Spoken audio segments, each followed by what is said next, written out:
Podcast Todavia. Podcast Todavia. Podcast Todavia. Podcast Todavia. Podcast Todavia. Bem-vindos, eu sou a Luísa Thompson. Eu sou a Isadora Hoff. Eu sou o Leandro Santos. E eu sou a Luísa Moscato. E esse é o podcast Todavia.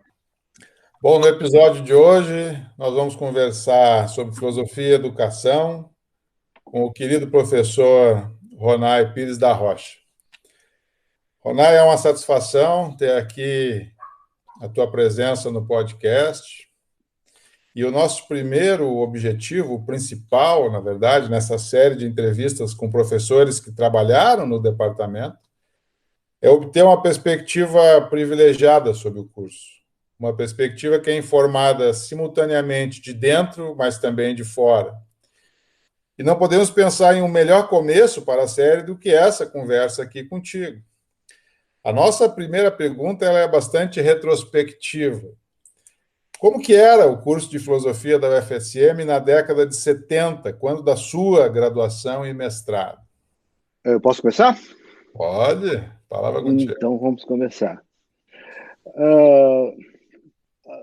As diferenças entre o curso de filosofia, quando eu saí em 2019 e quando eu entrei em 1970, são, digamos assim, quase que abissais, né? São imensas, assim. Para vocês terem uma ideia, quando eu entrei no curso, nós tínhamos uma graduação seriada. Então, por exemplo, primeiro ano, a gente tinha um ano inteiro de História da Filosofia Antiga e só ia conhecer a História da Filosofia Contemporânea no último ano do curso. Ora, todo mundo entrava querendo saber o que estava se dizendo de filosofia, estudar os filósofos atuais, e nós tínhamos que esperar 3 anos para que isso acontecesse. Isso foi completamente desmontado com o tempo, né? E nós tínhamos um curso com baixíssima profissionalização. Outra diferença importantíssima era o fato de que todos os meus professores eram horistas, todos tinham contratos de trabalho de, no máximo, 20 horas, 12 horas ou 20 horas, a maioria era 12 horas.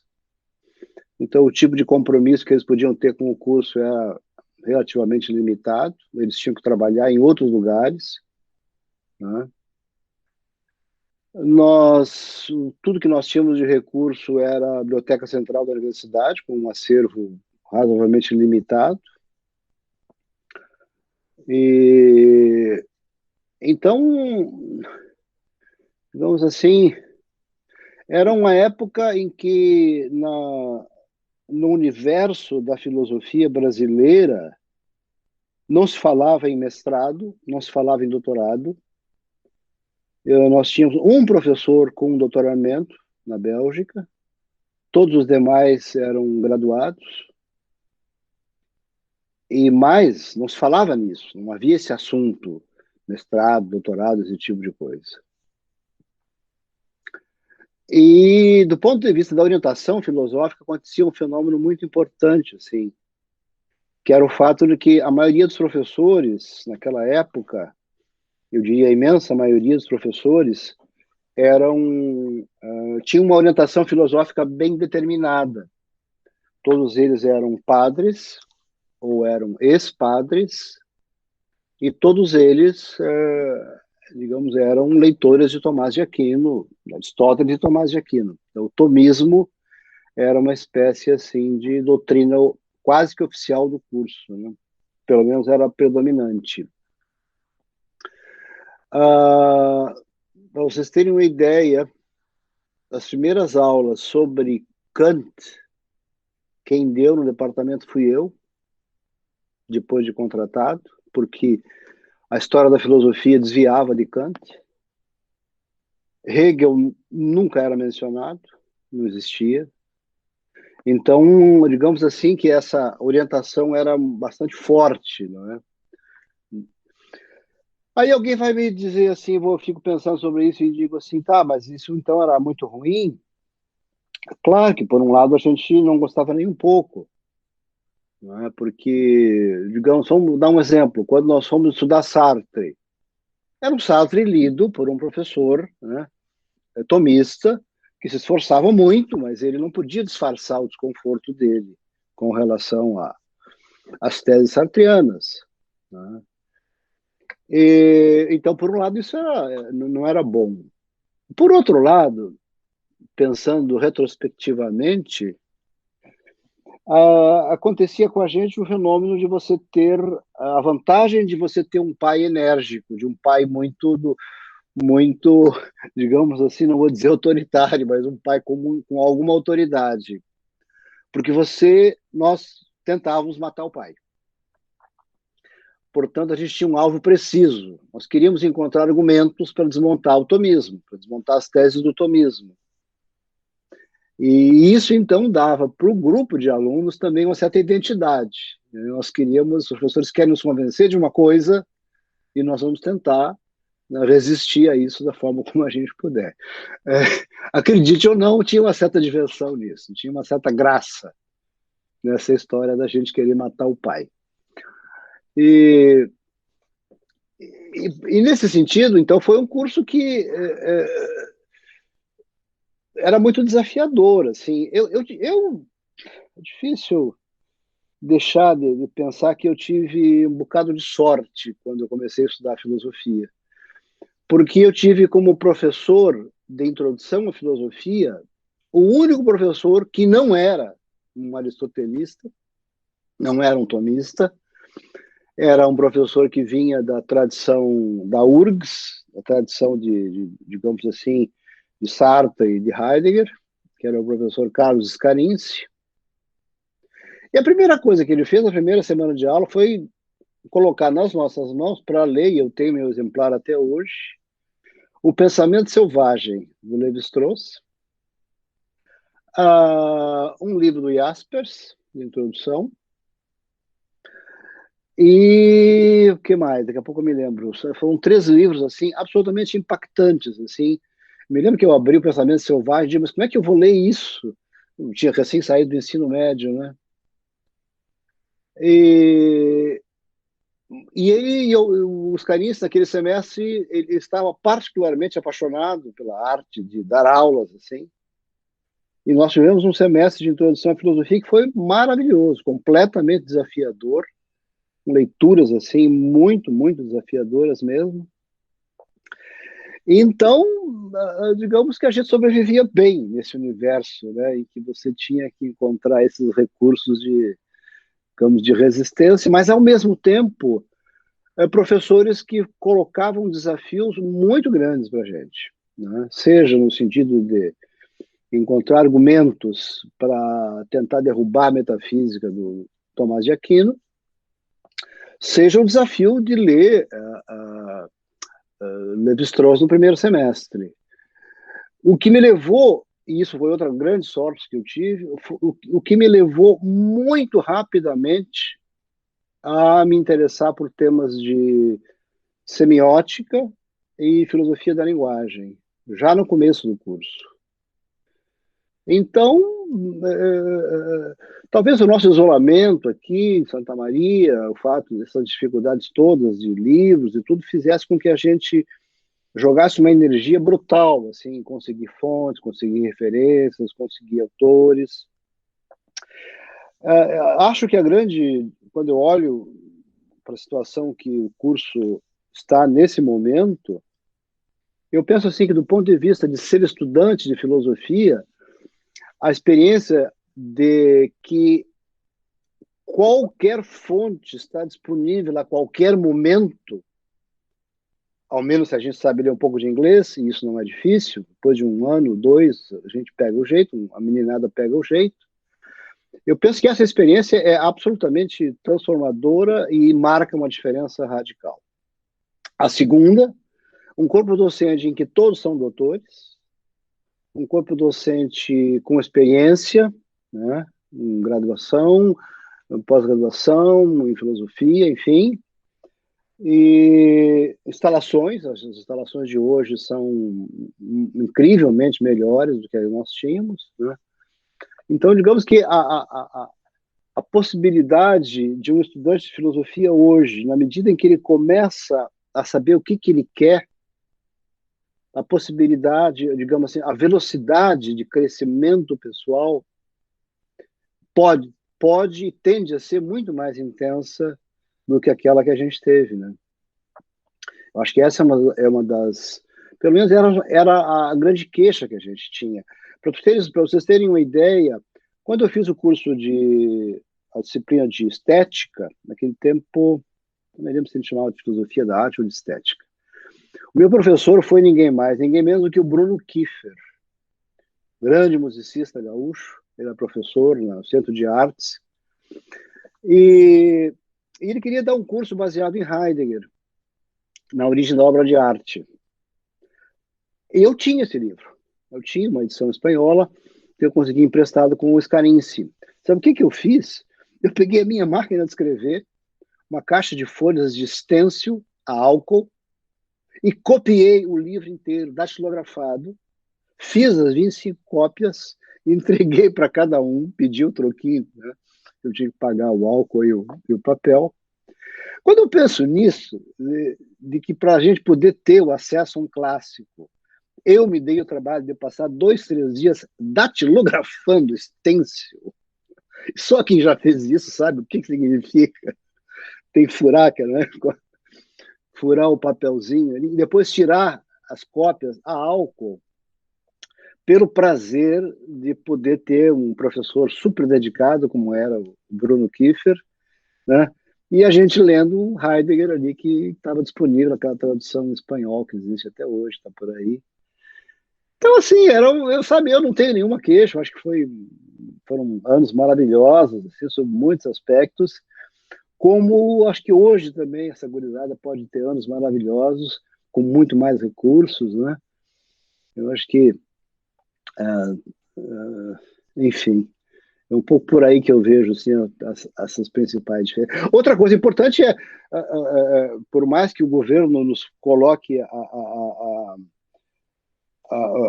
o joelho no pescoço, as condições assim de oferecer algumas bolsas de estudo, oportunidades de profissionalização, né, também são coisas que a gente não se imaginava na época, né?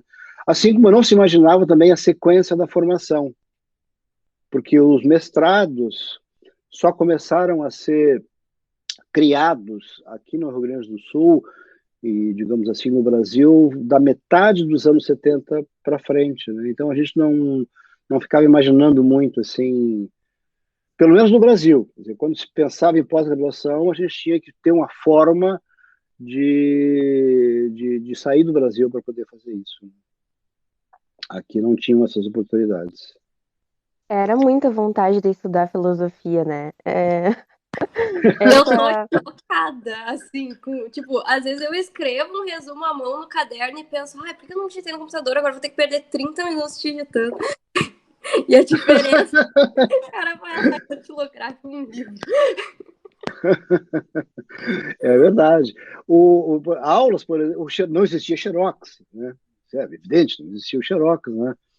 Então, de fato, tudo era muito anotado à mão, e o recurso era essa história de fazer apostilas, né? Foi uma coisa fantástica, foi que esse curso de introdução à filosofia, em 1970, o professor se dispôs a fazer isso. Então, ele escrevia as aulas. Ele escreveu a primeira aula, escreveu a segunda, escreveu a terceira, escreveu a quarta aula. Eu tenho também guardado esse material, assim, maravilhoso, simplesmente uma coisa fantástica, porque ali estava todo o material, ali, né? A gente podia ler aquilo. E aí ele teve uma doença, não me lembro o que foi, que ele ficou de cama 15, 20 dias e ficou inutilizado. Pronto, esse foi o curso. Aí voltamos a ter que tomar nota no papel. Aquele tempo, os recursos como se diz, os recursos audiovisuais, né, eram nulos. O mais atualizado usava o retroprojetor, né, aquelas folhas de plástico, né, que você escreve nelas e projeta na parede, né? Os professores super atualizados faziam aquilo, era uma arte, desenhar uma transparência, né? Então, realmente, era tudo muito na base da escrita, né, na mão mesmo, mas era bom. Tu sabe, Ronai, tu ingressa em 1970 na tua graduação. Isso.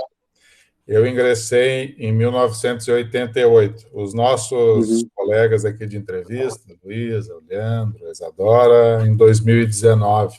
E de fato, eles certamente não têm essa noção do que é a dificuldade de ter acesso à bibliografia, né? Pelas razões que tu mencionaste. Quer dizer, hoje tem uma explosão informacional, uma explosão de recursos que eles têm, digitais, ou mesmo, né, do livro físico. Mas para tu ver como a coisa é demorada nesse aspecto, tu está falando de 1970, eu ingressei em 88, são já quase 20 anos de diferença. Mas ainda em 88, eu me lembro que fazia muita diferença, né, o professor que tinha um livro importante sobre uma determinada área e que todos os seus alunos ou bolsistas tinham o quê? O xerox daquele livro. Né? O xerox daquele livro. Eu tenho vários, até hoje eu tenho xerox de livros que eu consegui copiar os livros do Paulo Faria, do Baltazar, entendeu? Que foram os meus professores lá, né, no final da década de 80. Então, para a minha geração, ter acesso também já era difícil, entendeu? Ainda era difícil, porque aí, claro, não era, obviamente que o básico estava à disposição, mas tinha aquele livro, né? Aquele livro que fazia diferença, vamos dizer assim, que era mais atual, que estava, vamos dizer assim, na crista da onda da discussão, aquele livro não estava na biblioteca também. E aí tu tinha que trabalhar com o xerox do livro, entendeu? Então, eles hoje aqui, que tem tudo à disposição no seu computador, a hora que querem, o volume que querem, da edição que querem, nas melhores traduções, etc., é uma diferença enorme. Eu sou muito esperançoso em relação às novas gerações da filosofia no Brasil, por N razões, e uma dessas, que é a razão, vamos dizer assim, de acesso à informação, é uma das principais. Eu não sei se eles vão conseguir, com esse volume todo de informação, fazer disso, vamos dizer assim, algo coerente na cabeça deles, porque às vezes também confunde, né?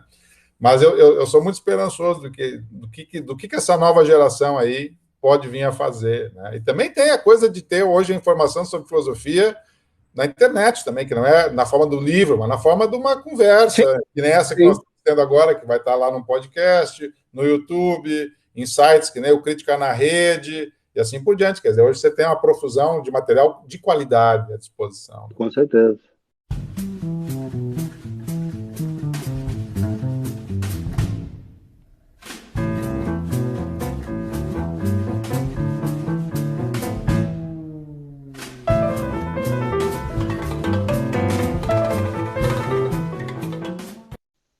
Então, professor Ronai, antes dele fazer a pergunta propriamente dita, eu queria dizer que é um grande prazer ter o senhor aqui, né? Acho que todos nós sabemos que o senhor é uma influência enorme dentro do departamento.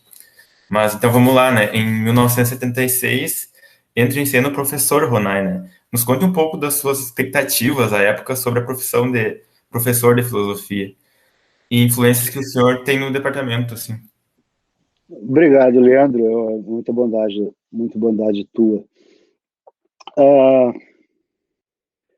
que eu posso dizer? Porque é um tumulto, né, de coisas. Em primeiro lugar, de fato, o meu ingresso no departamento foi feito, a seleção foi feita sob a seguinte condição: precisavam de alguém que fosse capaz de assumir aulas de teoria do conhecimento e que fosse capaz de dar aulas, por exemplo, sobre Kant. Por quê? Porque até aquele momento, isso é 1976 exatamente, até aquele momento, os cursos de epistemologia do departamento, os cursos de teoria do conhecimento, eles tinham como base o manual do Johannes Hessen, um livrinho cinza, assim, no qual você tinha aquele tratamento tradicional de que o problema do conhecimento é o problema da relação do sujeito e do objeto, como é que o sujeito, né, se apropria do objeto, aquela coisa toda. Ou então, evidentemente, que com as exposições também, né, de teoria do conhecimento baseadas em Santo Tomás. E ninguém se animava, os professores existentes se animavam. Então abriram vagas, né, e foram selecionados professores, e uma dessas vagas era destinada para alguém que, né, preenchesse essa condição de fazer isso. Então, eu comecei num tumulto imenso, porque eu mesmo precisei me virar, me virar nos 30, entende? Para aprender Kant e poder dar aulas, né, que fossem ao encontro desse tipo de expectativa. Naquele momento, uma coisa que eu acho que foi decisiva para mim foi que o meu estágio supervisionado, quando eu terminei o curso, em 1973, eu terminei a licenciatura fazendo um estágio numa escola pública de Santa Maria, o Manuel Ribas, e eu dava aula de filosofia na sexta-feira à noite, praticamente no último período, para um grupo de gente que trabalhou o dia inteiro no comércio. E eu simplesmente me apaixonei pelo ensino de filosofia, na medida em que, com um grupo com essas características, eu consegui me sentir bem. Consegui me divertir na aula, consegui com que eles se divertissem, que a gente discutia um monte, e a coisa funcionou. Uma das razões disso foi que, nessa época, havia sido publicado no Brasil um livro chamado O Ensino, Contestação, Nova Fórmula de Ensino, que foi a tradução para o português de um livro que havia sido publicado nos Estados Unidos, do Neil Postman e do Charles Weingartner, que tinha feito muito sucesso nos Estados Unidos, foi traduzido para cá. O título foi trocado, porque nós estávamos em plena ditadura militar, e então Teaching as a Subversive Activity não podia ser publicado no Brasil, então eles douraram a pílula, chamando de Contestação, Nova Fórmula de Ensino. E é um livro, sim, eu diria, dentro de certos limites, fascinante até hoje, porque era um livro no qual a ideia dos autores era mostrar o quanto um professor tem a sua ação potencializada se ele tiver muita consciência, digamos assim, do que está acontecendo do ponto de vista semântico e pragmático da linguagem numa sala de aula. Então, ele era um livro sobre a aplicação de certas noções básicas de filosofia da linguagem na atividade de ensino. E então eles criaram o que eles chamavam de método da pergunta, o método do inquérito, né? E eu levei aquilo a sério. Eu li aquele livro, anotei os passos, como é que deveria ser uma aula baseada no método do inquérito, né?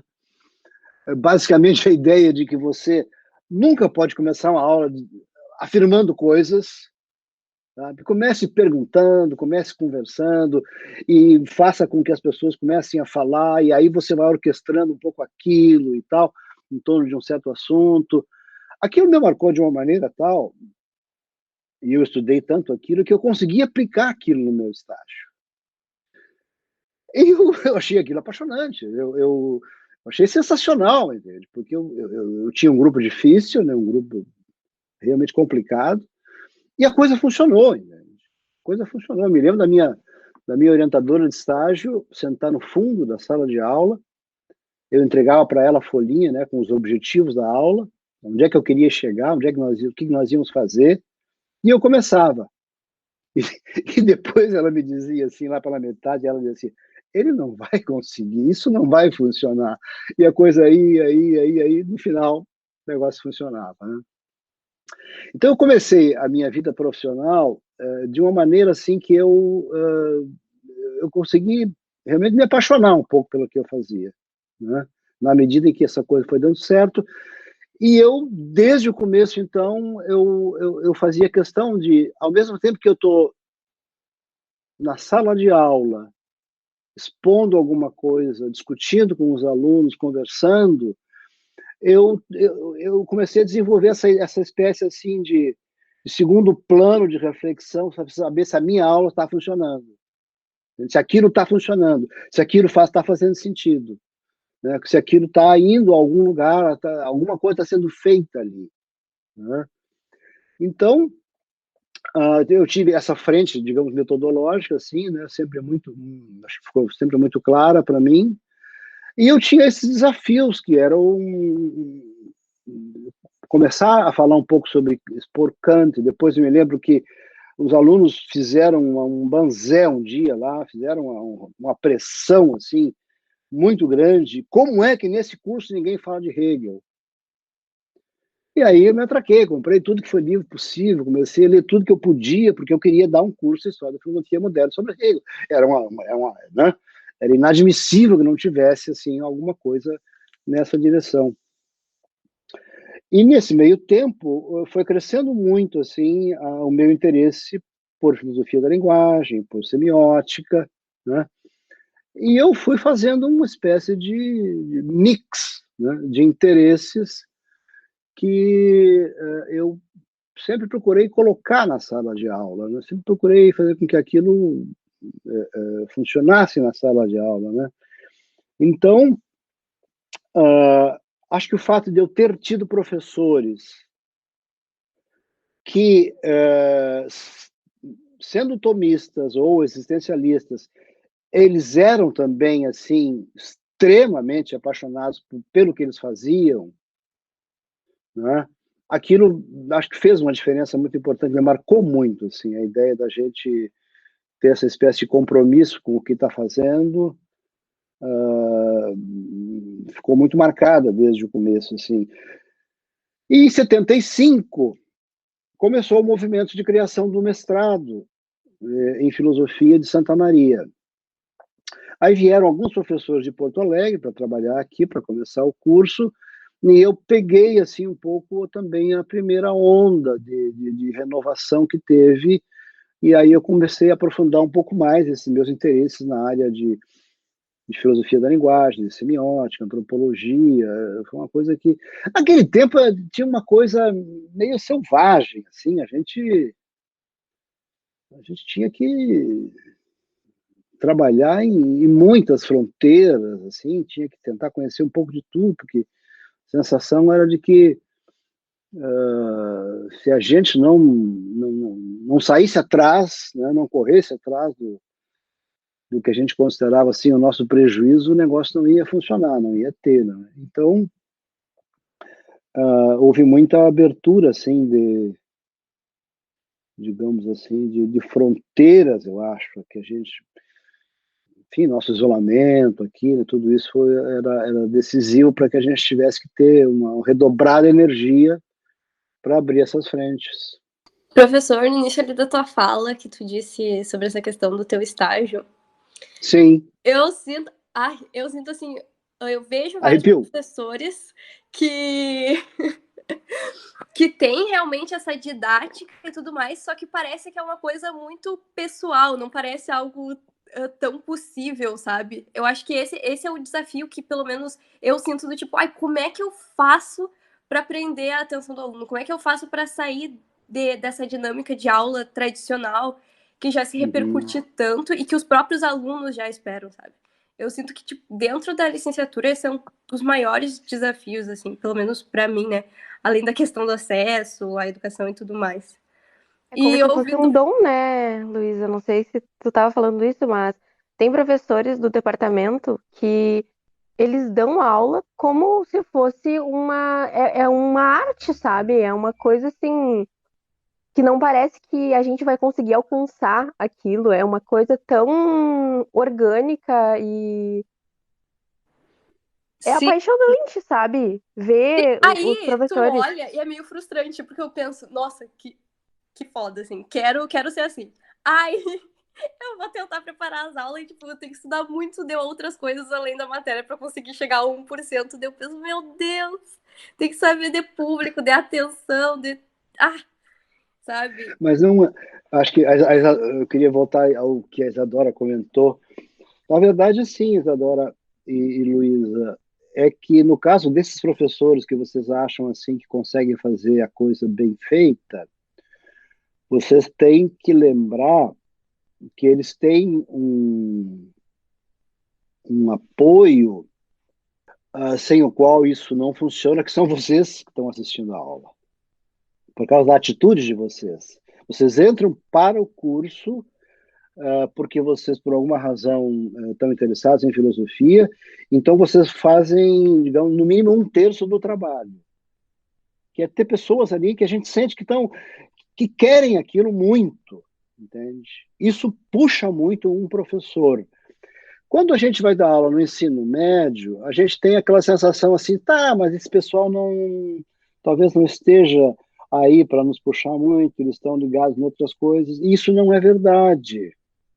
A atitude, todo estudante, toda turma, eu diria assim, de modo geral, não é? Sempre vai conceder ao professor, pela primeira vez que está encontrando, 5, 10, 15, 20 minutos de uma atenção muito intensa, muito pura, e a gente tem que ganhar os alunos ali. Naqueles 5, 10, 15, 20 minutos, você ganhando ali, você cria digamos, uma poupança de confiança numa turma. Entende? O resto é, de fato, a gente ter um pouco de preparo, preparar o melhor possível. Eu sempre digo como conselho assim, para os estagiários, até a última turma que eu lecionei na universidade, um professor assim de respeito, ele entra com uma certa tensão na aula. Ele não entra seguro, não. Ele entra, sabe, assim, tenso, porque ele tem medo de falhar, né? Então eu digo assim, gente, não adianta, vocês nunca vão se sentir seguros, definitivamente, porque a cabeça da gente faz coisas terríveis com a gente mesmo. A gente sempre imagina que vai ter um espertinho lá no fundo, que vai vir com uma coisinha, que não sei o quê. Então, o que nós temos que fazer é parecer confiantes. Não precisa ser confiante, ter a confiança absoluta. Você tem que parecer que você está seguro, né? E incluindo recomendações práticas, assim, tipo assim, dê sempre 1 minuto, 2, para que as abóboras se ajeitem na carroça, né? Primeiro, respire fundo, e aí vai começando, né? Sempre com alguma coisa que em 2, 3 minutos você crie na cabeça das pessoas alguma intriga, algum desafio, né? A gente tem que ter umas espertezas desse tipo, assim, que vão... Eu entendo, Luiz, que tu pensa assim, é uma arte, e eu não sei se eu vou aprender essa arte. Eu concordo, é uma arte, mas exatamente por ser uma arte, a gente pode, aos poucos, ir dominando esses, digamos assim, os truques da arte, né? As manhas, né, da arte. E nós temos uma coisa a nosso favor, né, nas aulas de filosofia, é que a nossa área, desde que o mundo, é uma área intrigante, é uma área que as pessoas naturalmente têm alguma curiosidade. Não há um ser humano que um dia não se faça alguma questão de natureza filosófica. A adolescência é um período particularmente rico, né, pelas mais variadas razões psicológicas, conceituais, né? É um período extremamente rico nesse tipo assim de disponibilidade para entrar para esse pequeno universo assim de questionamento, né? Então nós temos assim muita coisa a nosso favor, né? E então eu tenho certeza que o estágio de vocês vai ser maravilhoso. Não se preocupem que na hora a coisa... Até porque eu comecei falando, né, Isadora, a ideia de que vocês ajudam o professor, vocês vão descobrir uma coisa que é muito impressionante, né? Às vezes o estagiário ele tem 20 anos, né, 19 anos, ele entra na sala de aula e aí subitamente ele é obrigado a se olhar de forma diferente, porque a forma como aquela meninada olha para ele é que a Luísa, ao invés de ser uma mocinha de 20 anos, é uma senhora professora, entende? Eles investem a gente com um outro lugar, entende? E a gente, compreendendo isso, a gente vê que é uma coisa meio mágica, assim, eles transformam, o aluno transforma o professor. E acho que um bom professor é aquele que percebe esse jogo e entra nele e joga isso como tem que ser jogado, né? Com muito amor, muita paixão, muito respeito. Né? Vai dar certo. Não, essa dinâmica que tu falou é muito isso. Tanto que no PIBIT, quando eu fui lá para fazer uma oficina com os alunos, quando eu entrei na sala, é que assim, eu tenho um rosto que parece uma pessoa muito mais nova. Então eu entrei na sala, a primeira coisa que eu falava, super me acolheram porque acharam que eu era uma aluna nova. Queriam me levar para sentar lá no meio. E aí, no momento em que, tipo, eu falei, não, eu venho do PIBIT e tudo mais, a universidade mudou, assim, eles riram, obviamente, né? Mas já Claro. mudou esse olhar, Muda tudo. assim.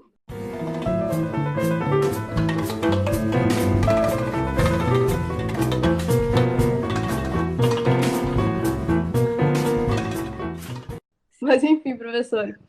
Sobre a tua experiência como pró-reitor da graduação da UFSM ali pela década de 80, tu pensa que essa tua participação ajudou a moldar uma visão mais dinâmica da relação da filosofia com outras áreas da investigação?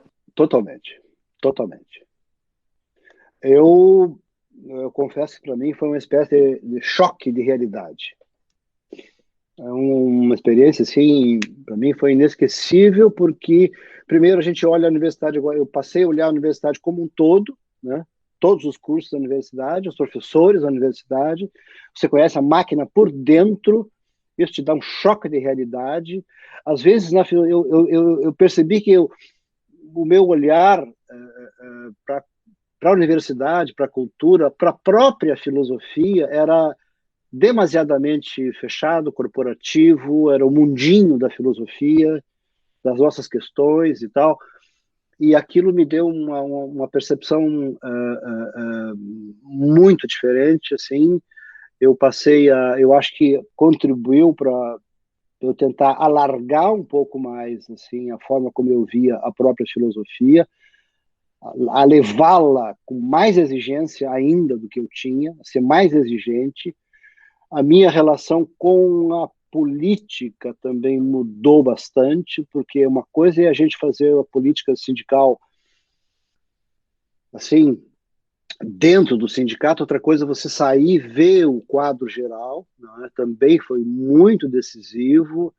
Eu saí depois dos 4 anos de pró-reitoria, eu acho que eu era outra pessoa, assim, sabe? Sobre muitos aspectos.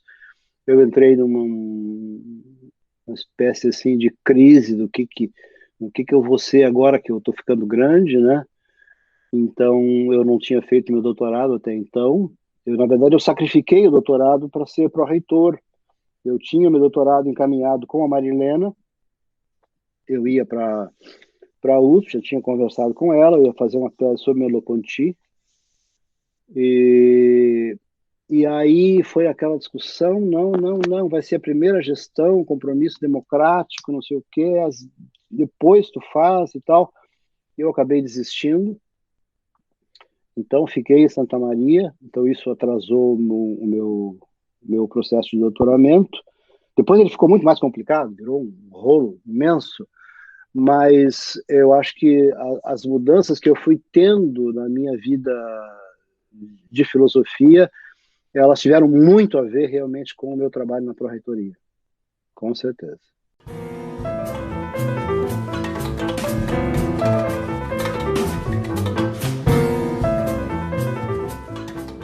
Coisa boa.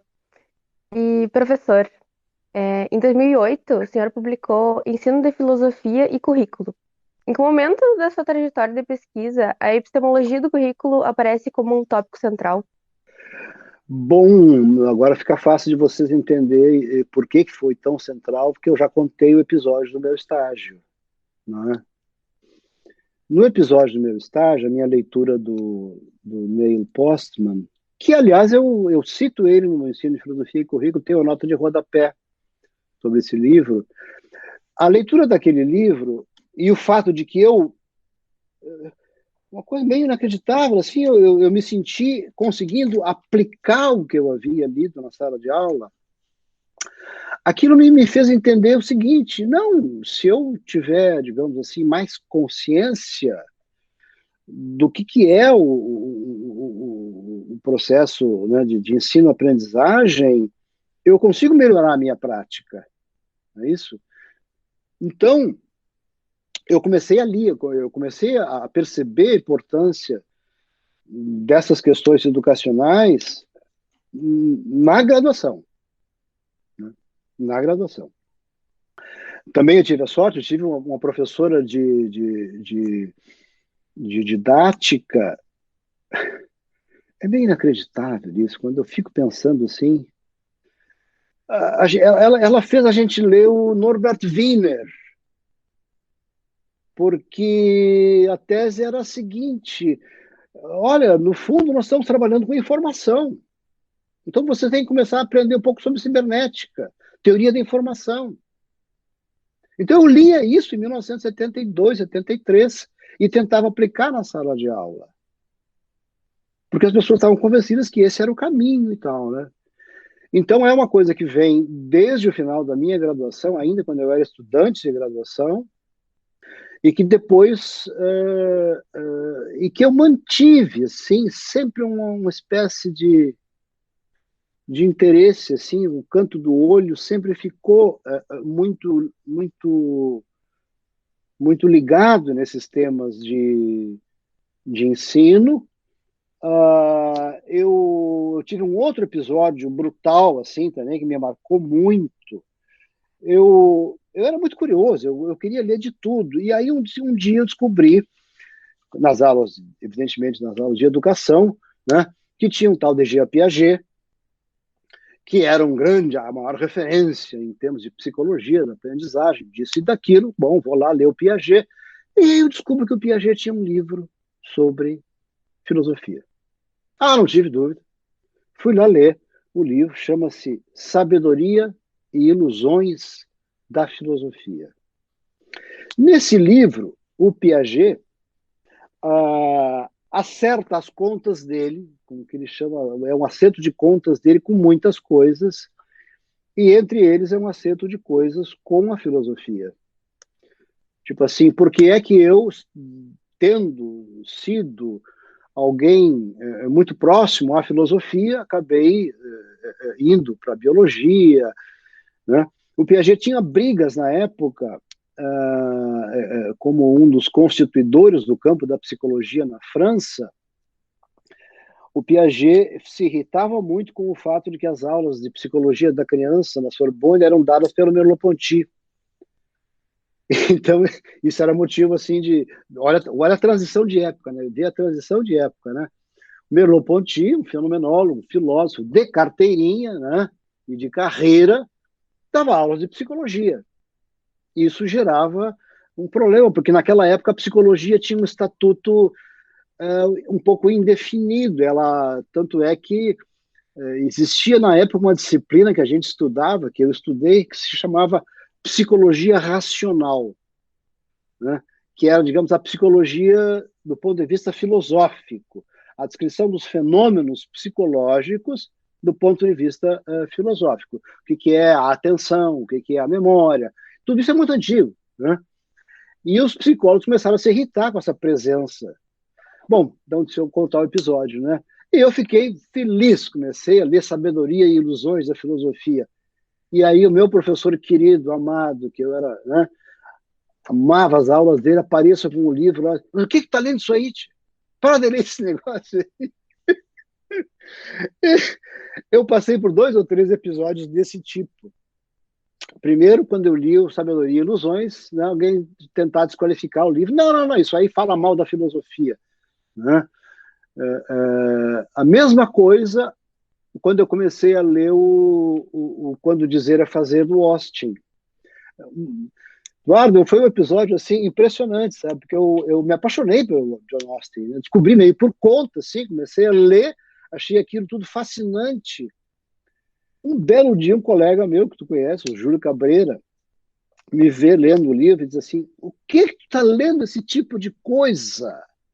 Mas isso aí é preciosismo, isso aí mas sim, o que ele pôde dizer contra o John Austin, ele disse, né?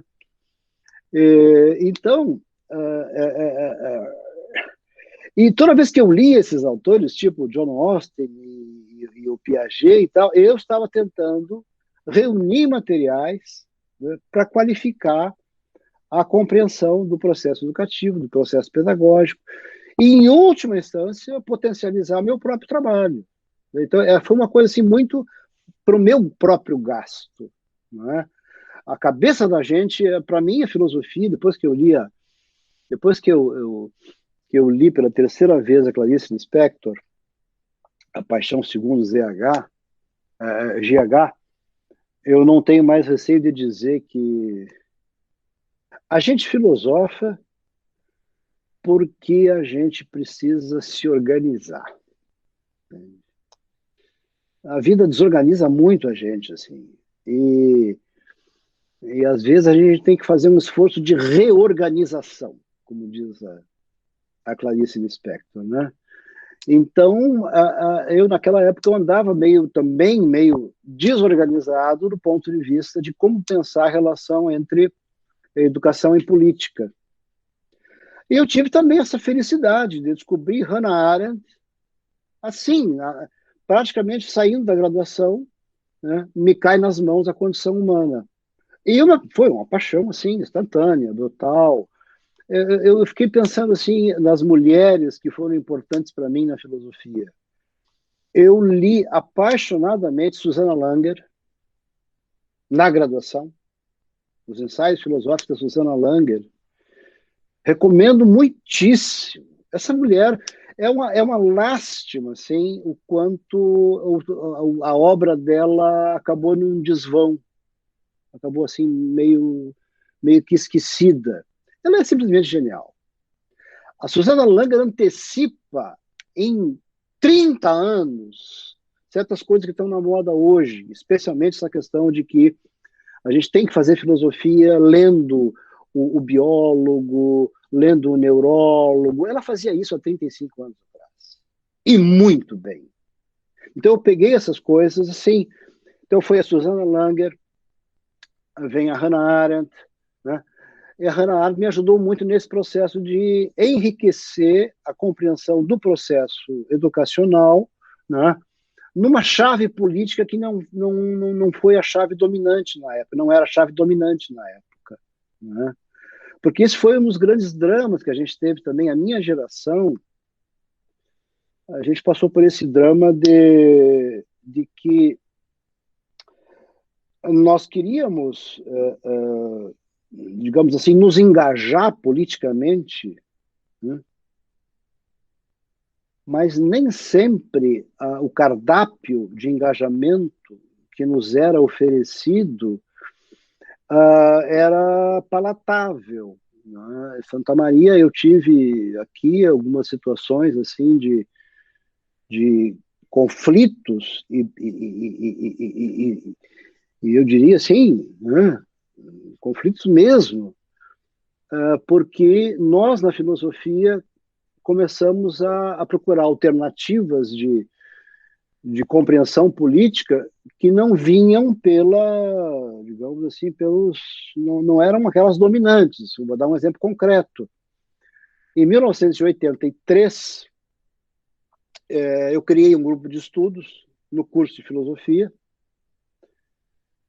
para a leitura de Castoriadis. Castoriadis tinha vindo ao Brasil, havia conhecido ele, eu tinha assistido várias palestras dele. Então, quando sai a tradução no Brasil do Instituição Imaginária da Sociedade, eu comprei o exemplar, vários alunos compraram, e nós montamos um grupo de leitura do livro.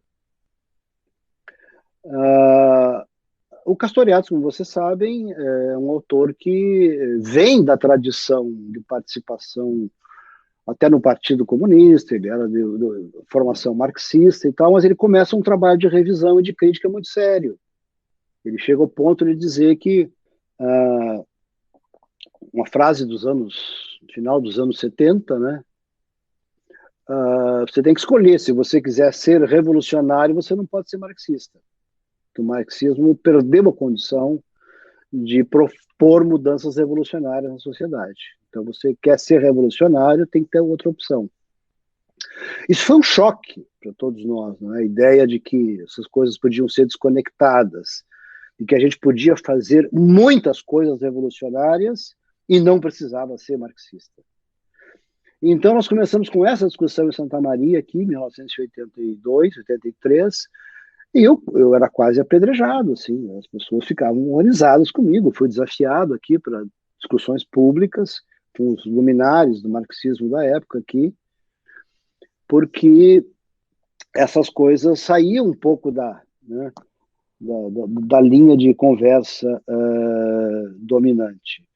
Então, o ensino de filosofia e currículo, ele é um pouco o resultado desse cadinho, né, dessa soma de coisas, porque uma das coisas que eu tento fazer lá no ensino de filosofia e currículo é exatamente essa, de dizer assim, gente, a ideia de que o compromisso da filosofia com a formação de consciência crítica, ela não está necessariamente atrelada a você ter que difundir um certo catecismo de autores. Entende? É um processo mais complexo, entende? Você, não é... E de mais a mais, a consciência crítica não é o desenvolvimento de consciência crítica não é algo que seja exclusiva à competência do professor de filosofia. Ao contrário, nós temos que contribuir num processo muito mais complexo, né? Então, o livro, ele é um pouco, para mim, é um livro que surgiu assim, eu escrevi ele de uma forma completamente, eu diria assim, quase que, ia dizer, espontânea, natural, que ele foi saindo, assim, né?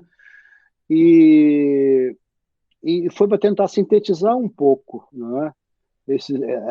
Essas pressões políticas que eu queria encaminhar e ligar com o ensino de filosofia e, ao mesmo tempo, mostrar que se nós quisermos potencializar a presença da filosofia no sistema educacional brasileiro, nós temos, sim, fazer, como se diz aqui no Sul, fazer os temas na área de epistemologia, né?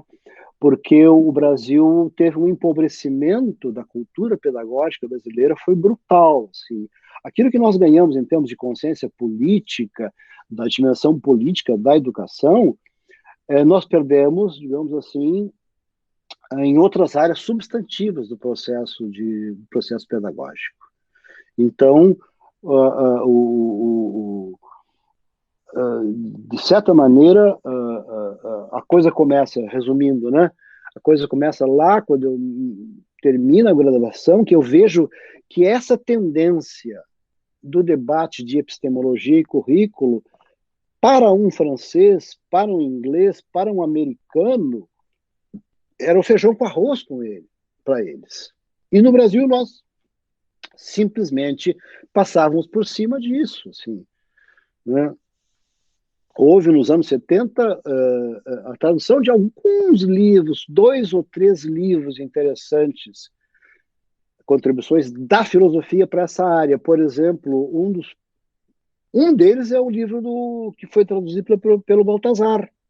O professor Balthasar traduziu Israel Scheffler, né?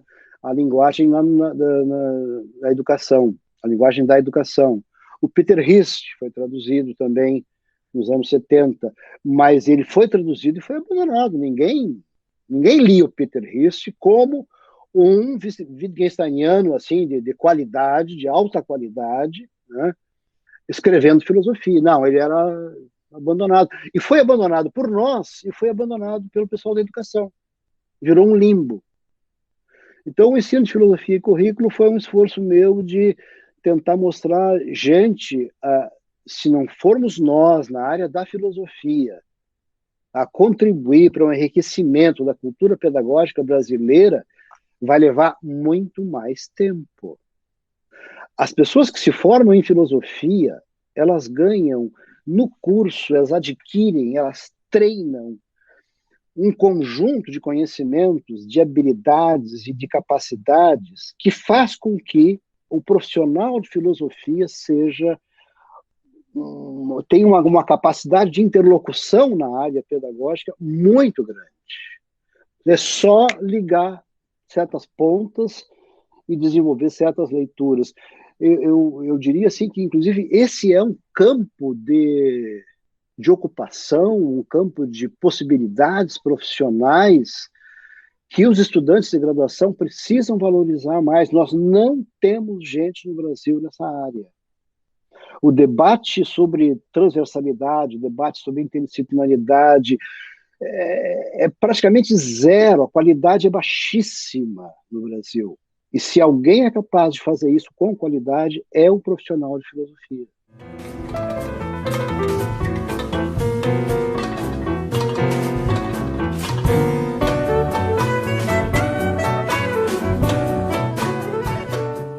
Ronai, em 2017, tu publica essa joia aqui que eu tenho em mãos.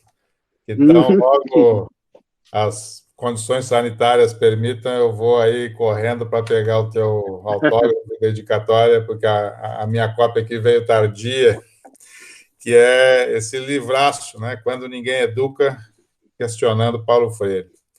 Agora, né, já se passaram aí 3, 4 anos, né, da publicação. É verdade. Tu já consegue avaliar como é que foi a recepção desse livro? Por um lado, nos cursos de educação e pedagogia, e por outro, na esfera da filosofia, da educação. Assim, tu já consegue ter um feedback assim, de como é que foi esse processo de recepção do livro? Eu acho assim, está sendo, né? Porque a alteração, digamos assim, brutal da atmosfera política brasileira desde o ano passado, desde o ano retrasado, ela fez com que a discussão desse livro ficasse muito complicada, né?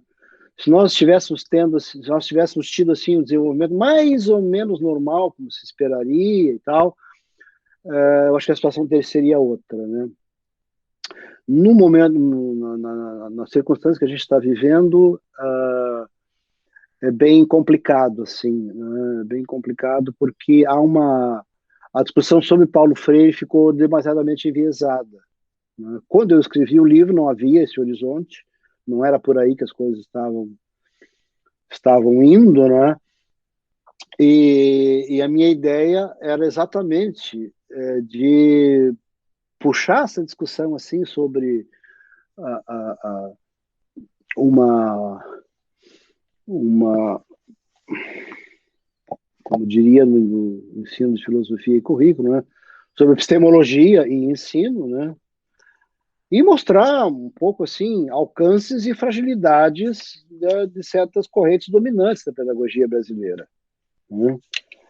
E o livro vai indo muito bem, ele está já aproximando acho que 4.000 unidades vendidas.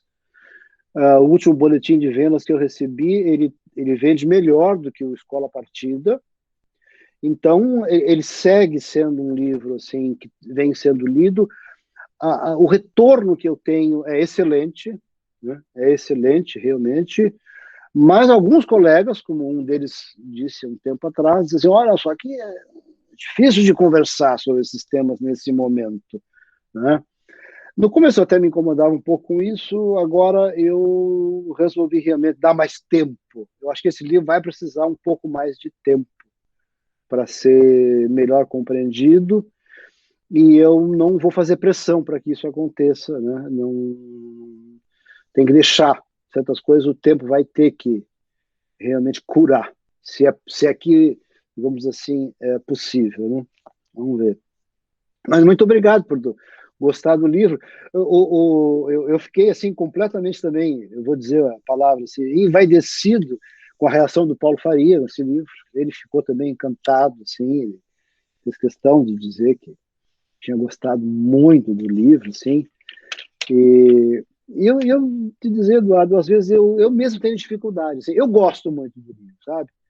Eu escrevi assim também super animado porque eu queria colocar. Eu já contei, acho que em algum lugar vou contar de novo. Esse subtítulo aí não existia, né?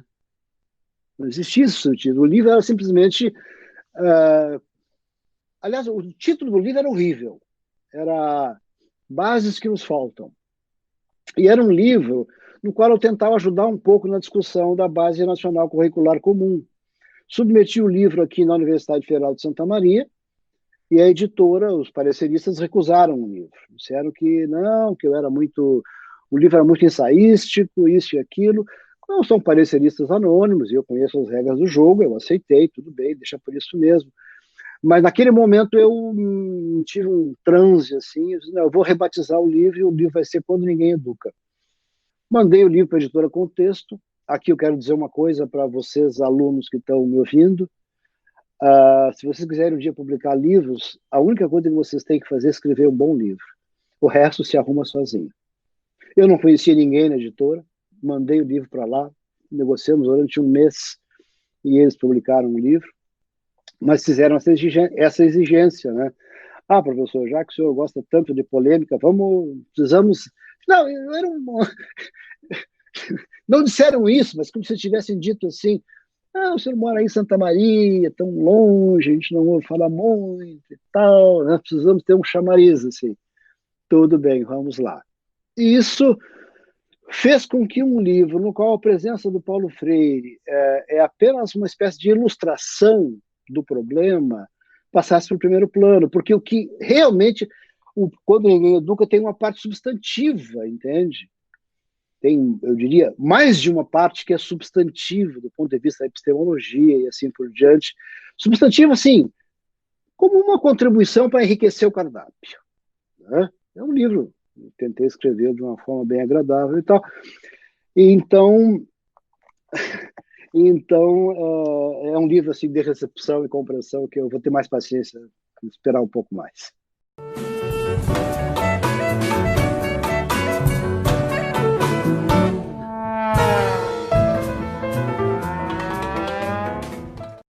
E o ano de 2020 trouxe para os seus leitores o livro que o senhor já mencionou, né? Escola Partida, Ética e Política na Sala de Aula. Quais as lições podemos extrair do surgimento do movimento Escola Sem Partido, por exemplo, no contexto brasileiro? Pois é, de certa maneira, o Escola Partida, eu escrevi esse livro por causa dos meus alunos da licenciatura. Porque a gente começou a discutir o que estava acontecendo, e as brigas, e a pressão que a filosofia sofria e tal. E eu, lá pelas tantas, eu me perguntei assim, escuta aqui, quando é que alguém, entende, vai tentar fazer alguma coisa conceitualmente para enfrentar isso aí tudo? Entende? E foi assim que surgiu o livro, assim, como uma espécie de resposta que eu procurei dar para mim mesmo, para honrar uma discussão, as discussões que a gente tinha na sala de aula, aí no departamento de filosofia. Eu acho assim, para ir à tua pergunta, Leandro, o Escola Sem Partido é um movimento que nasceu em 2003. Ele não tem nada a ver com o que está acontecendo de 2 anos para cá. Ele é uma coisa muito antiga, as queixas são muito mais antigas. Então, eu acho que é uma zona de tensão na educação brasileira que tende a permanecer. Há uma tendência de permanência dessa zona de tensão, né? Não enquanto o movimento estrito sensu, enquanto suas pressões jurídicas, porque do ponto de vista jurídico o movimento não está conseguindo o sucesso que eu gostaria de ter tido. E não terá, a meu juízo, não terá.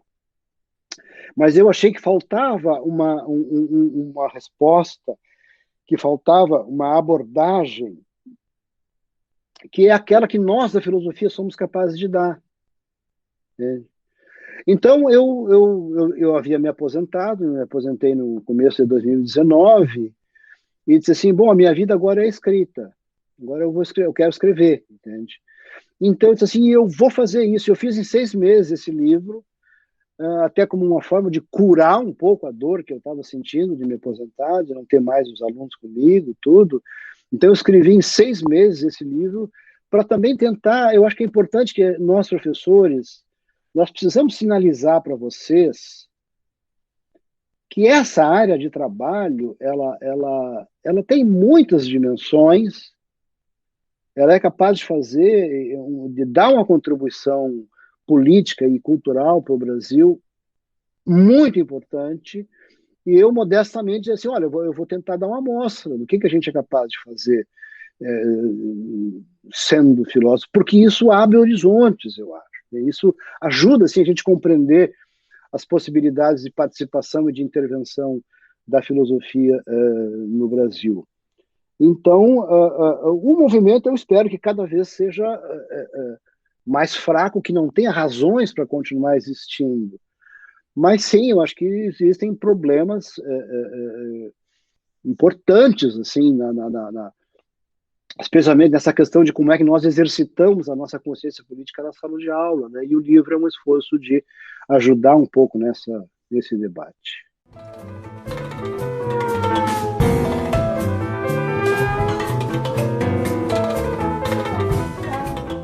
Seis meses, escrevi um livro em 6 meses, meu Deus!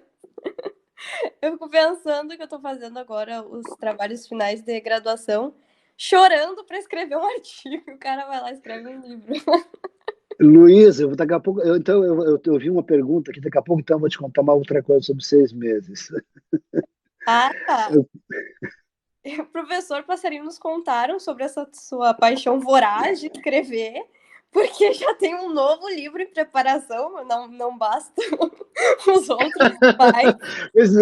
Pois é, na verdade, assim, olha, eu vou contar uma novidade para vocês que eu não contei realmente para ninguém, porque passarinho nenhum ficou sabendo disso. Esses passarinhos que vocês estão mencionando, sim, eu estou trabalhando num livro, mas é um projeto complicado que eu comecei, agora veio o consolo, então, né? Desde em 2015, eu comecei a pensar num livro, né? Que nasceu também do meu encontro com os estudantes, do trabalho de sala de aula, que é um livro sobre as relações, certas relações entre a filosofia e a escrita alfabética, e a escrita, especialmente a escrita alfabética, né? Então eu montei um curso sobre isso, eu dei uma DCG, né, sobre filosofia e escrita, e a partir dali eu comecei a ler brutalmente sobre esse tipo de tema e fui aumentando, escrevendo aqui, escrevendo ali e tal, sempre com a ideia de eu vou sentar e vou fazer esse livro, né? E é uma coisa, e a outra coisa eu me interrompi para fazer o Quando Ninguém Educa, porque eu achei que eu precisava participar da discussão da Base Nacional Curricular, interrompi para fazer o Escola Partida, porque eu achava que eu tinha que dar também meu pitaco nessa história. E agora eu estava em plena paixão de escrever, retomar o projeto com um novo nome, uma nova solução, novos encaminhamentos. Ele tem um título provisório, um título misterioso, que é O Animal de Giana. E O Animal de Giana e outras histórias de filosofia. Essa expressão animal de Giana não existe em português. De Giana é uma palavra que não existe em português, exceto no vocabulário dos que trabalham em óticas e relojoarias, né, que se refere aos relógios que têm o sistema de ponteiros e o sistema de numerais. Então, essas pessoas usam a expressão de Giana. Mas se a gente for procurar nos dicionários, essa palavra não foi dicionarizada ainda. Não existe nenhum dicionário da língua portuguesa. E eu descobri uma coisa curiosa, fascinante, que é o fato de que os filósofos vêm refletindo sobre cognição analógica e cognição digital desde os anos 70. É uma cronologia curta e interessante. Os dois principais nomes é o Nelson Goodman e o Dretske, nos anos 70. Depois disso gera uma pequena literatura, assim, e se esparrama um pouco mais, mas é uma discussão ainda muito contida, né, sobre, basicamente, a seguinte situação. Há um modo cognitivo, né, humano que opera vamos dizer assim, em modo analógico, não é? Quando a gente sente o sal, o doce, ou vê as cores, você está operando em modo analógico. Todos os processos perceptivos são em modo analógico. Mas a cognição humana, ela tem uma dimensão que é dependente do aprendizado de códigos. Você tem que decorar um código, você tem que internalizar um código para poder operar cognitivamente. E esse digamos, são os sistemas digitais de cognição.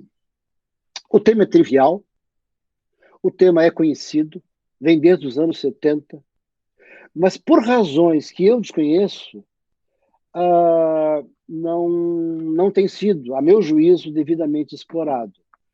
E o que mais não tem sido explorado é o que eu chamaria, muito modestamente, uma espécie de ontologia da fonologia. Você sabe que aí no curso, quando você tem um curso de filosofia da linguagem ou de lógica, a gente estuda um pouco de muita sintaxe na lógica, né? E na filosofia da linguagem, muita semântica e muita pragmática. E nenhum de nós, professores, diz nada sobre fonologia. Não existe a disciplina de fonologia do ponto de vista filosófico, porque não tem o menor interesse por isso. Ora, problema nosso. Por quê? Porque já Aristóteles havia nos alertado, vocês vão encontrar passagens de Aristóteles, da qual ele nos alerta, e aqui eu vou fazer uma leitura selvagem do Aristóteles, de que o ser humano possui dentro de si um equipamento de digitalização do som, chamado aparelho fonador. O aparelho fonador, ele tem a capacidade de transformar o som em unidades discretas e finitas. E isso é um elemento essencial para você ter um código digital. Os códigos digitais, eles só existem na medida em que você conseguir essa quantidade finita e discernível, né, com unidades, poucas e discerníveis unidades, que serão usadas para montar alguma coisa. Ora, os estudos que existem hoje de evolução do aparelho fonador e de evolução da linguagem mostram um conjunto de coisas que são completamente banais para quem trabalha com fonologia. Primeiro, nenhuma língua individualmente tem mais do que 40, 50 sons, fonemas diferentes. E todas as línguas humanas somadas, né, todos os sons, nós não conseguimos passar de 130, 140. Contando com os Pirahã, professor Ronai. Oi? Contando com os Pirahã? Exatamente, contando com eles. E contando com aqueles australianos que fazem aquela língua, aqueles sons de... Né? Ou seja, a fonação humana é um sistema digital, é um sistema de digitalização. E as línguas humanas, então, elas têm na sua base essa ideia de um processo de digitalização. E isso, para mim, ajuda a colocar numa nova perspectiva certos temas de filosofia da linguagem.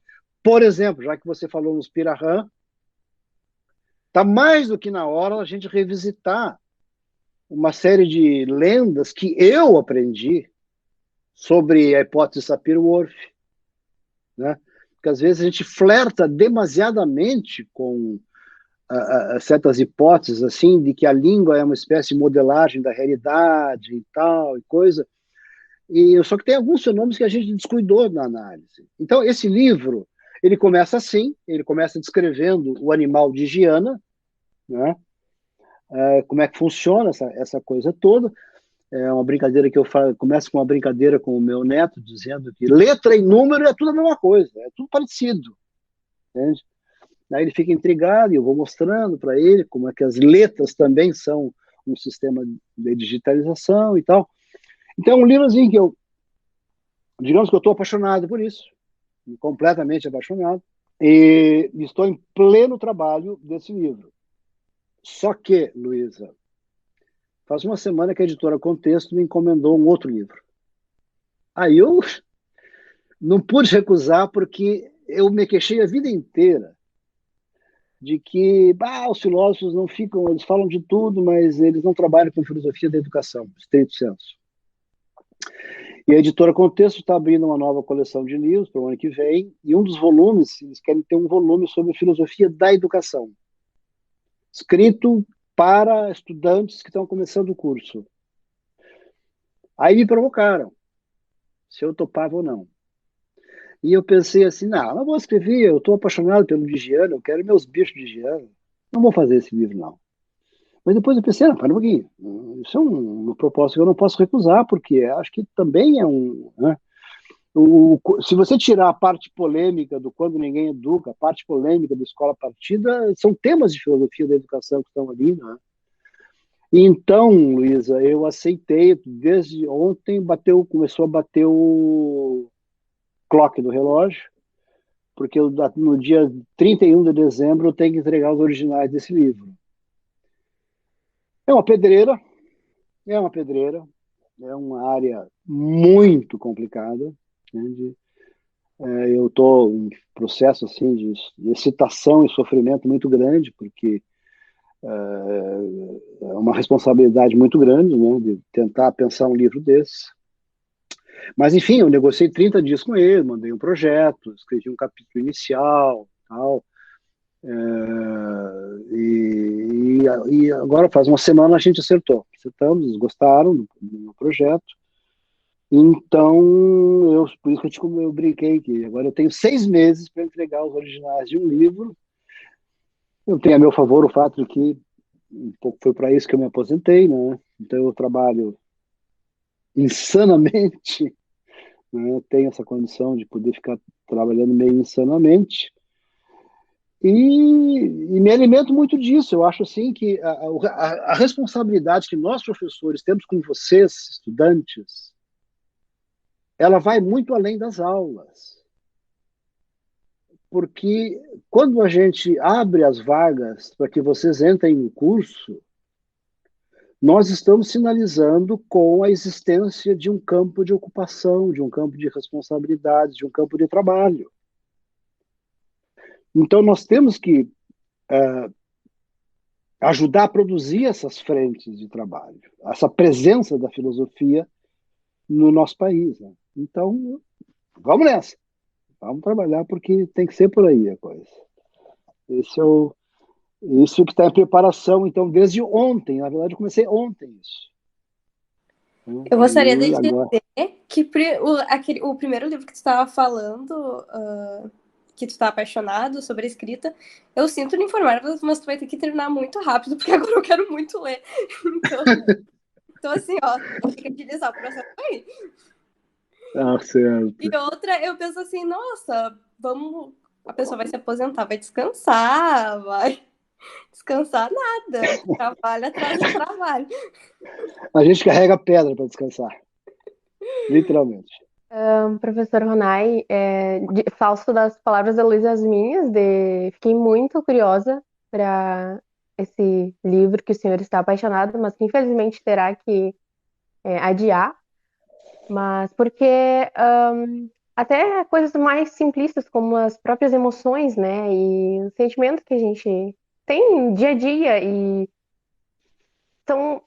não dá para expressar em palavras. Por mais que existam Perfeito. nomes para os sentimentos e nomes para as emoções, não a complexidade e toda a complexidade, não existe nem palavra para descrever essa complexidade das emoções, para ter uma ideia. E a nossa linguagem é muito restrita, não dá para traduzir. E acho que talvez no momento que a tecnologia for avançando e transmissão de pensamentos serem uma realidade, talvez seja mais fiel essa tradução, né? Isadora, me permite dizer uma coisa. Exatamente como tu estás dizendo, os filósofos dizem assim, a percepção, o processo de percepção, quando tu olha para o rosto de uma pessoa, tu tens o grão fino, né? Um grão finíssimo. E isso certamente nem sempre pode, nem sempre cabe em palavras. O que eu queria observar é o seguinte, é que esse caminho que eu estou tentando fazer, a ideia é que a gente coloca esse problema, coloca essa questão, sem que isso seja uma espécie de condenação da linguagem ou de, tipo assim, se queixar das palavras. Porque o que tem acontecido mais das vezes é que a forma como a gente vai dizendo isso gera, por vezes, esse desconforto, não é? Por quê? Porque os termos de apresentação às vezes levam um pouco a isso. Então, sim, é exatamente essa questão da gente perceber e equacionar de uma forma em novas, né? Reorganizar, vamos lá, né? Reorganizar a forma como nós pensamos sobre essas questões de essa relação entre linguagem, percepção, pensamento e assim por diante. Eu acho que é possível a gente... eu vejo esse tipo de livro, esse tipo de projeto, ele não abre nenhuma nova fronteira, é um esforço de reorganizar um pouco coisas que, no fundo, nós sabemos, entende? Que estão aí meio que esparramadas de um jeito ou de outro, e que nos permite dizer um pouco mais.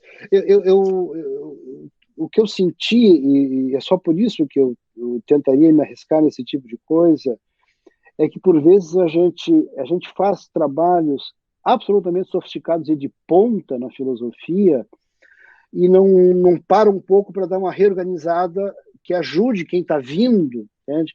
A compreender melhor um pouco o que tem acontecido. Então, às vezes, o aluno fica com a impressão de que a filosofia está ficando especializadíssima demais, assim, que é tudo muito especializado e tal. Eu acho que a gente tem que fazer, de vez em quando, esses esforços de reorganização, e o projeto desse livro sobre filosofia e escrita tem um pouco esse sentido. E ele vem também nessa mesma linha do ensino de filosofia e currículo, que é a ideia da gente perceber, sugerir que aquilo que nós chamamos de filosofia para efeitos profissionais entre nós, na verdade, é uma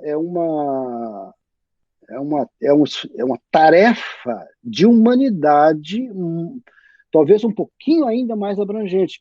Eu tinha uma dificuldade, sempre tive uma dificuldade, assim, de como é que eu vou encaminhar junto aos alunos a discussão sobre essa questão da filosofia ser eurocêntrica, se tem filosofia africana, se tem filosofia a Índia, porque nós não estudamos o pensamento hindu, no Japão, não sei o quê, o dos índios, esse tipo de coisa, né? Isso sempre é uma coisa que a gente não sabe muito bem como resolver. Ora, a minha ideia é que se eu conseguir mexer um pouco e sugerir uma forma mais generosa de entender o que é a filosofia, eu consigo esse enquadramento, entende? Eu consigo ver filosofia africana, ver a filosofia hindu, ver a filosofia dos Pirahã, entende? Por quê? Porque eu alarguei um pouco o meu escopo de entender o que é a filosofia, sem prejuízo do trabalho acadêmico, profissional que nós fazemos, né? Mas isso é aquele movimento que eu dizia para vocês, da gente, às vezes, fazer o que facilmente a gente consegue fazer com o livro da Clarice Lispector. Como é que você vai ver que o livro da Clarice Lispector é um momento de filosofia na vida dela? Não é difícil, basta essa generosidade, né, de você pensar uma mulher que tem o seu cotidiano suspenso, congelado, e aquele minuto de contemplação abre uma janela imensa, entende? De uma espécie de parada. No primeiro capítulo do meu livro de Filosofia da Educação, a recomendação do editor é assim, ó, tem que ser um livro saboroso, tem que ser um livro que a gurizada leia e goste e tal, né? Então eu estou me arriscando, assim. Então chega um momento que eu digo assim, gente, a filosofia é uma parada. É uma parada. A gente para e aí eu começo a brincar com essa ideia de dar uma parada na vida, assim, olhar para as coisas e tal. Então, no fim, né, me estendi muito aqui, mas eu queria realmente enfatizar isso que a Isadora falou, porque é exatamente a dificuldade que eu tinha, entende? Fica, tá, mas como é que eu vou dizer que tem coisas que a linguagem não consegue dizer, mas eu não estou falando mal da linguagem. Isso não é falar, não é desdenhar, não é dizer que a percepção é melhor que a linguagem é superior à percepção. Se a gente entrar nesse jogo, aí nós vamos perder, né? Nós temos que encontrar uma forma de compreender e daí essa ideia de voltar a esse tema que os filósofos têm trazido, mas assim, está ali meio, né, meio escondidinho nesse veio que vem lá dos anos 70.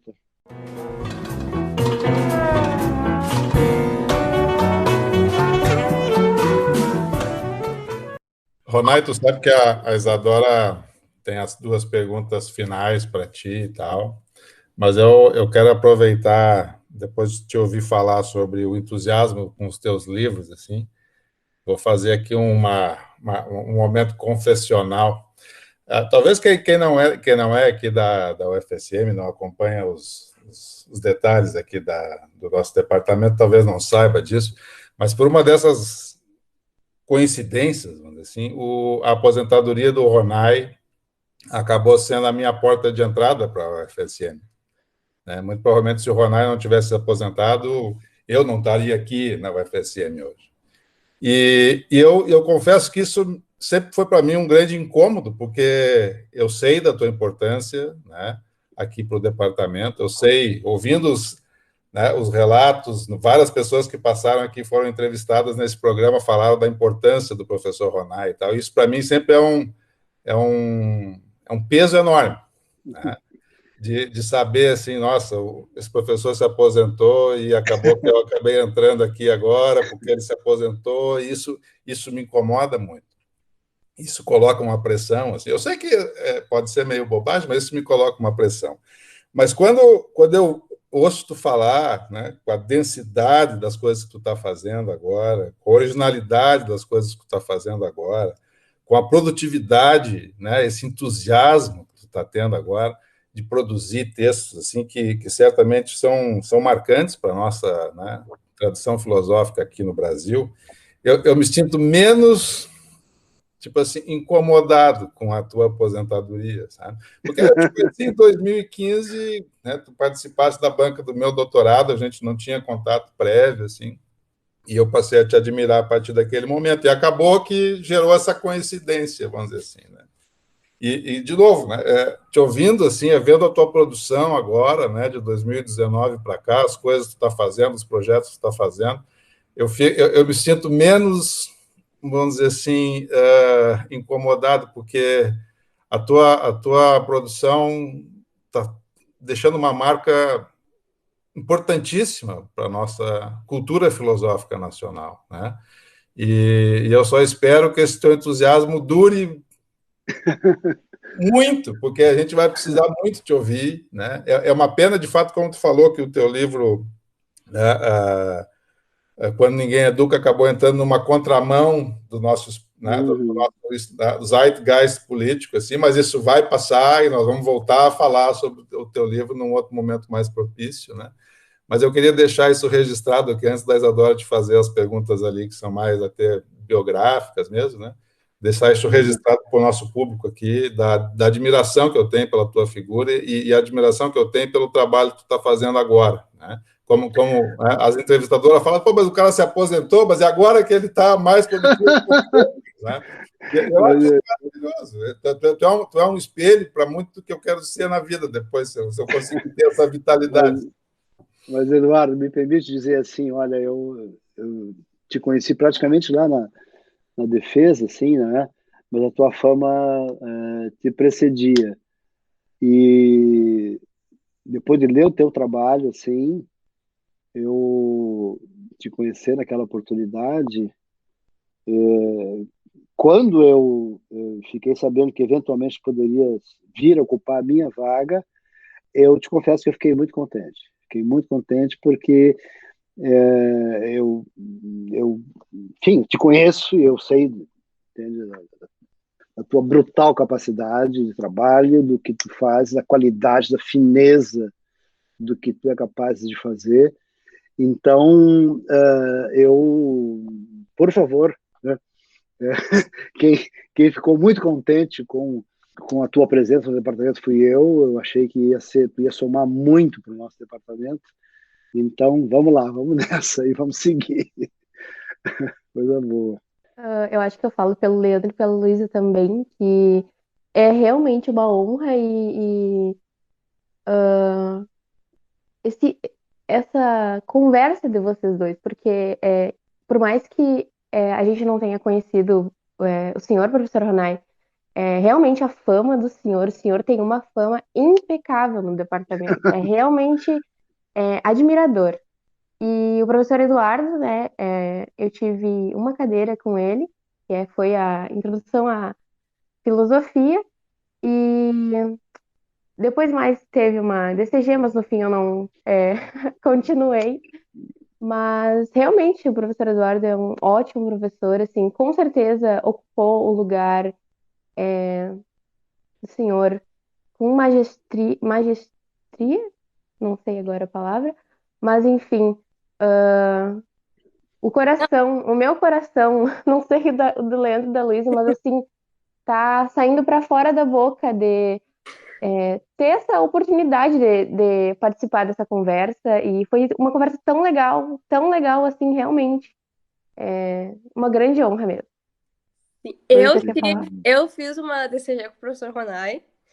Eu digo que a fama faz total sentido, assim. Eu me lembro que tinha tava no mural, assim, para fazer as DCG. E eu olhando e tinha um ensino, filosofia, e não sabia o que fazer. E minha colega falou, poxa, tanta matéria legal, e tu vai fazer um negócio de ensino, de educação? E eu, tá, mas eu vou fazer, né? E todo mundo...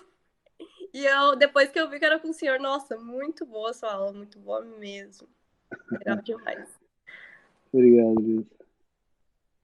Mas então, passando para as últimas perguntas, professor. Não sei se o Leandro quer falar alguma coisa, ele abriu o microfone.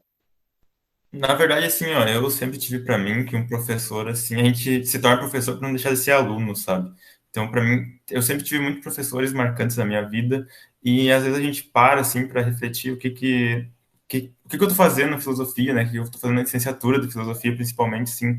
E eu sempre quis ser um terço do que uns professores foram para mim na minha vida, sabe? Isso é muito legal, assim, de mostrar outros caminhos diferentes, de possibilidades de existência, realmente, sabe? Então, e ver, assim, que dá certo, sabe? Que com a sua fama, com a sua... Assim, que dá certo, realmente é possível, assim, é muito bom, isso é gratificante, é legal te dar uma perspectiva de futuro, assim, que nesses tempos, assim, tá meio difícil, sabe? Então, é um gás a mais. Então, obrigado, resumindo. Obrigado. Então, Obrigado, Leandro.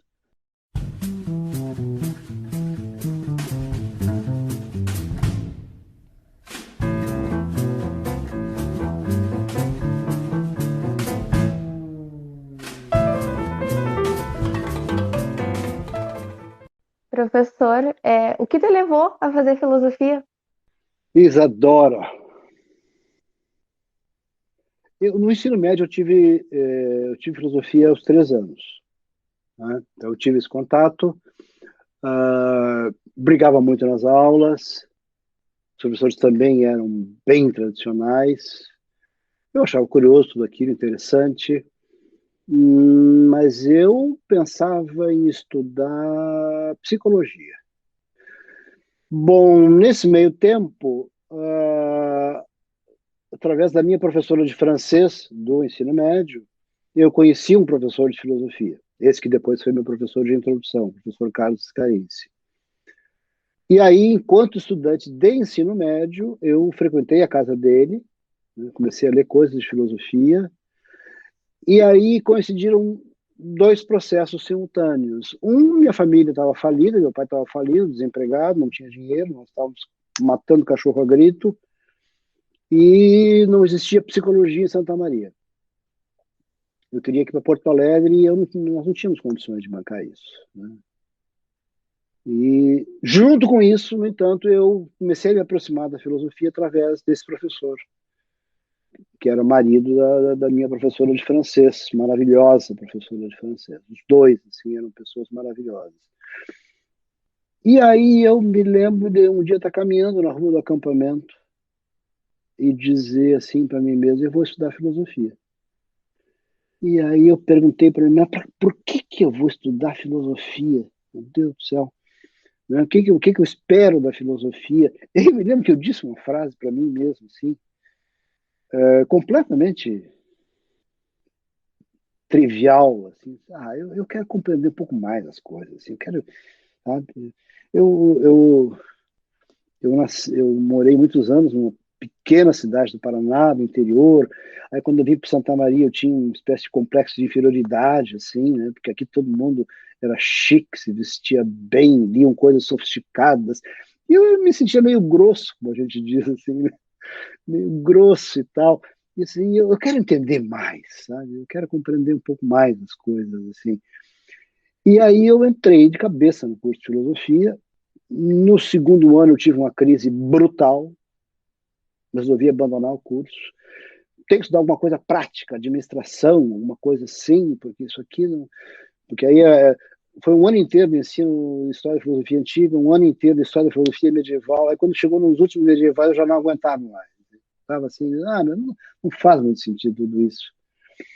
E, mas, enfim, como eu sempre li desde o começo do curso, eu não vou deixar pela metade, né? E aí eu segui. Então, resumindo, né, o que me levou a estudar filosofia foi realmente foram muitos fatores, mas no fundo, assim, eu acho que eu fiquei fascinado no ensino médio pela notícia da existência de uma área do conhecimento humano que fazia essa espécie de promessa de ajudar a gente a entender um pouco, como diz o Sellars, né, como é que as coisas se juntam, né? Ter uma espécie de visão, assim, um pouco mais de conjunto, menos idiota, né? Digamos assim, menos idiosincrática das coisas, né? E isso foi muito forte para mim, o apelo. Naquele tempo a gente fazia no ensino médio, a gente podia escolher o científico e o clássico. E a minha experiência no ensino clássico, no Manuel Ribas, uma escola pública, foi uma experiência também maravilhosa, assim, sabe? De muito contato com literatura, com política, com filosofia nos 3 anos, latim, francês, inglês, tudo. E aí isso tudo foi gerando esse momento no qual eu digo assim, eu vou me arriscar por aí, entende? E eu me lembro que isso foi muito traumático, porque quando eu cheguei em casa e comuniquei a meu pai que eu ia fazer vestibular para filosofia, isso foi muito complicado, porque a filosofia naquela época era vista. Quem é que faz filosofia? Ou porque você é padre e tem que fazer a formação filosófica. Então, metade dos meus colegas eram padres, né? Mais da metade. Ou por quê? Por que fazer uma coisa que não tem essa. Tinha aula de filosofia no ensino médio, todo o tempo teve, né? Era plena ditadura militar, 1970, né, 68, 69, 70, eu tive filosofia nos 3 anos. Maneco foi um colégio exemplar. Maneco foi uma escola exemplar, porque enquanto muitas escolas retiraram a filosofia, já que não era obrigatória, o Manuel Ribas manteve os 3 anos de filosofia todo o tempo, né? Então, eu digo para ele assim, eu vou estudar filosofia. Ele me olhou, e aí ele lembrou de uma frase que ele costumava dizer para nós: olha, é melhor vocês serem carpinteiros realizados do que médicos frustrados. Então eu me lembro que eu brinquei: olha, eu vou ser carpinteiro realizado, vou tentar me realizar na carpintaria. E aí eu que engolir aquilo, né? Tá bom, então vai estudar. Tá bem, preocupadíssimo, né, com o meu futuro, mas aceitou, né? Aceitou, e foi aí que eu comecei essa loucura. Essa loucura. Enfim. Legal, professor. Eu também gostaria de ser uma carpinteira bem realizada. E a última pergunta, para finalizar, é qual o papel que a filosofia pode vir a cumprir na vida das pessoas? Então, Isadora, o filósofo Stanley Cavell costuma dizer que, entre as várias maneiras maravilhosas que ele tem para caracterizar o que é a filosofia, às vezes ele diz assim: filosofar é a gente, a gente, nós, os filósofos, né, tentar fazer cuidadosamente, né, né, detalhadamente, aquilo que todas as pessoas fazem distraidamente. Né? A cognição humana, ela é organizada, a estrutura da cognição humana, a partir do momento que a gente adquire a linguagem proposicional, ela tem um jeito de funcionamento que torna inevitável que, em algum momento, distraidamente, a gente meio que entra em crise, em curto-circuito. Aí, o que acontece? A gente tem que desenvolver estruturas de cinismo ou estruturas de ignorância para tamponar essas pequenas situações, estruturas de entretenimento, porque você tem momentos que a gente resvala e se sente assim meio em curto-circuito. A criança, por exemplo, isso acontece por razões, eu vou tentar argumentar no livro, mas isso não é original, né? Não há originalidade nisso, isso é uma coisa muito antiga, assim, que os filósofos notaram. Eu vou tentar mostrar que uma parte, né, da importância da filosofia vem disso, do fato de que é inevitável que a gente tenha que pensar sobre esses curtos-circuitos. E isso faz com que também na cultura humana a gente tenha que desenvolver, né, surjam vários dispositivos que como que tamponam essas crises e que levam adiante. Às vezes são coisas muito triviais do cotidiano. A minha neta, Lúcia, tem 7 anos, aos 6 anos de idade, 5, 6 anos, como eles têm galinhas no pátio, né, ela adora brincar com as galinhas todas têm nome, ela pega no colo, são amigas dela, deixam ser apanhadas no chão, ela faz aquela mágica do fazer a galinha ficar parada no chão e não sai e tudo, né? E aí um belo dia, o que acontece na vida de uma pessoa como a Lúcia? Um belo dia, ela vai, evidentemente que essas galinhas, elas só põem o ovo, né? Elas nunca são mortas ali, não é? Mas é inevitável que um dia ela veja na mesa do almoço uma coxa de galinha e reconheça a forma da amiga, né? Mas isso aqui é um pedaço de uma amiga minha. E ela vai entrar numa crise. Afinal de contas, por que eu devo comer essa amiga aqui? Essa aqui é parente das minhas amigas. Ou então ela vai na aula, ela estuda numa escola pública e aí ela vê uma colega comentando que, por alguma razão, não tinha comida em casa. Por que umas crianças têm comida e outras não têm? Por que a gente tem que comer a carne dos amigos? Então, às vezes, essas experiências são muito intensas e as pessoas desenvolvem formas de reflexão que começam na autoajuda. Nessa altura da minha vida, assim, se eu vejo alguém lendo autoajuda, eu digo, legal, cara, vamos nessa, que daqui uns dias tu vai ler alguma outra coisa, quem sabe. Entende? Isso é uma forma da gente começar, né, a encaminhar essas coisas. Então, a filosofia, eu acho assim que ela nas mais variadas formas, ela tem muitas formas. A filosofia, a gente... como é que você apresenta a filosofia para as pessoas, né? Isso foi um dos grandes ganhos que nós tivemos na reflexão filosófica, na cena internacional dos últimos 40, 50 anos, né? Foi compreender que você vê a filosofia no cinema, na literatura, na poesia, na roupa, na arquitetura, entende? Foi perceber que as formas de apresentação da filosofia elas vão muito além do texto, do escrito, né?